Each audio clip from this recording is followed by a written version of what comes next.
southern Christian County, Kentucky, southeastern Trigg County, Kentucky, southwestern Todd County, Kentucky, until 11 p.m. At 10:08 p.m., a severe thunderstorm was located 8 miles northeast of Big Rock, or 10 miles west of Fort Campbell, moving east at 40 miles per hour.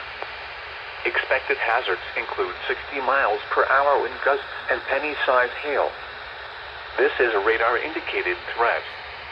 The following impacts are expected. Expect damage to roofs, siding, and trees. Locations impacted include Oak Grove, Elkton, Fort Campbell, Clarksville, Guthrie, Pembroke, Trenton, Lafayette, and Herndon. This includes the following highways: Interstate 24 in Kentucky between mile markers 75 and 92. Penny Ryle Parkway between mile markers 1 and 4. Repeating, a severe thunderstorm warning has been issued until 11 p.m. for the following counties in Kentucky: Christian, Todd, and Trigg.